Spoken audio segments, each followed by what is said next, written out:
변호사님, 만약에 배우자로부터 갑자기 이혼 소장을 받았을 때 제일 먼저 해야 할 일은 무엇인가요? 일단 배우자로부터 갑작스럽게 이혼 소장을 받았다면은 가장 먼저 확인해야 할 것은 상대방이 어떤 사유로 이혼을 청구하고 있는지 여부일 것 같습니다. 이혼 청구는 단순한 갈등이나 성격 차이만으로는 인용되기는 어렵고, 혼인 관계가 회복 불가능할 정도로 파탄에 이르렀는지, 그리고 그 책임이 누구에게 있는지가 결국 판단의 핵심인데요. 그런데 실제로는 이제 상대방이 자신의 책임을 감추거나 사실을 왜곡하고 조금 과장된 주장으로 이혼 청구의 정당성을 포장하려는 경우도 적지는 않습니다. 따라서 이혼 소장을 받았을 때는 단순히 이혼을 하자고 하는구나 하고 넘기기보다는 상대방이 주장하는 내용이 법적으로 얼마나 설득력이 있는지, 그리고 또 입증 가능한지를 면밀히 따져보는 것이 그 무엇보다 중요합니다. 그렇게 거짓으로 이혼 청구를 할 수 있나요? 이혼 청구가 실제로 반드시 거짓이라고 할 수는 없지만 자신의 의도를 감추기 위해서 상대방이 규칙 사유를 주장하는 그런 시도를 하는 경우는 많습니다. 제가 수행한 사건을 한번 예로 들어서 말씀드려 보겠습니다. 의뢰인은 이제 2 자녀를 둔 가장이었는데 어느 날 배우자가 느닷없이 이혼 소장을 보냈고, 상대방 주장은 의뢰인이 유흥업소 출입하고 성병에 감염됐고 폭언과 폭행 등을 일삼았기 때문에 이혼 사유가 충분하다라는 그런 주장이었습니다. 또한 아이들의 양육권도 상대방으로 지정되어야 되고, 공동명의 아파트를 포함해서 부부 공동재산에 대해서도 기여도 50%로 재산 분할이 이루어져야 한다고 이렇게 주장을 하였습니다. 소장만 보면은 마치 의뢰인이 모든 잘못을 한 것 같은 그런 인상을 받는데요. 하지만 실제 상황은 조금 달랐습니다. 그러니까 상대방은 혼인 기간 중에도 아이들을 두고 가출하는 경우가 꽤나 있었고요. 연락조차 되지 않는 상태에서 의뢰인이 경제활동과 양육을 병행하면서 사실상 혼자임으로 가정을 유지해온 상황이 상당히 많았습니다. 또한 상대방이 주장하는 유흥업소 출입 역시 단순한 회식 중에서 일시적으로 주점을 방문한 사실을 가지고 조금 과장해서 주장을 했고, 다른 주장들 또한 객관적인 증거가 전혀 없는 그런 내용들이었습니다. 그런데도 상대방은 이혼을 청구하면서 모든 혼인 파탄의 책임을 의뢰인에게 떠넘기고 있었던 것입니다. 상대방의 이혼 청구에 어떻게 방어하셨나요?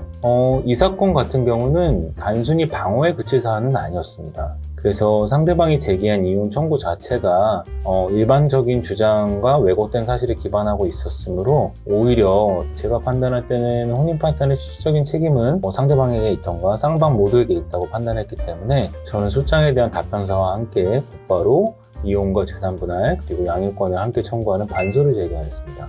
특히 주목할 점은 이제 상대방의 주장 대부분이 입증 없이 일방적인 주장만으로 이루어졌다는 점입니다. 그래서 저는 의뢰인이 아이들을 직접 양육해온 그런 정황, 그리고 상대방의 반복적인 가출 기록, 그리고 경제활동을 의뢰인이 해서 사실상 부부 재산을 형성했다는 그런 점들을 입증 자료와 함께 주장을 하였습니다. 결국 이 사건 같은 경우에는 단순하게 이혼을 방어하는 게 문제가 아니고 의뢰인의 적극적인 권리 회복이 필요했던 그런 사안이었습니다. 그래서 사건은 어떻게 됐나요?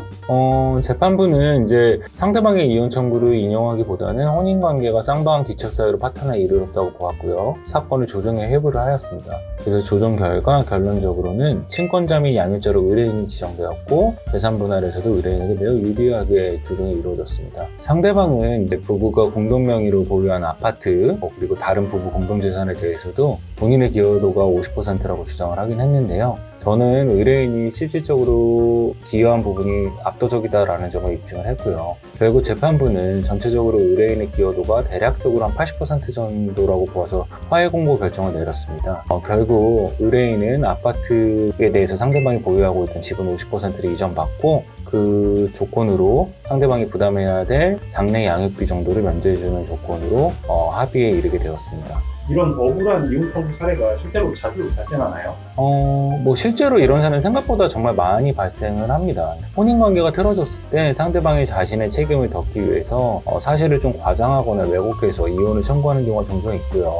특히 이제 외도나 폭력, 폭언, 고부 갈등과 같은 자극적인 소재를 앞세워서 상대방의 책임으로 몰고 가려는 시도도 많습니다. 그런데 이제 중요한 건 소장에 어떤 주장이 담겼느냐가 아니라 그 내용이 사실인지, 그리고 그 주장이 입증될 수 있는지가 핵심입니다. 그렇다면 만약 배우자에게 이혼 청구를 당하면 어떻게 대응해야 할까요? 일단 이제 이혼 소장을 받으셨다면 통상 30일 이내 답변서를 제출해야 하기 때문에 신속하게 움직이셔야 합니다.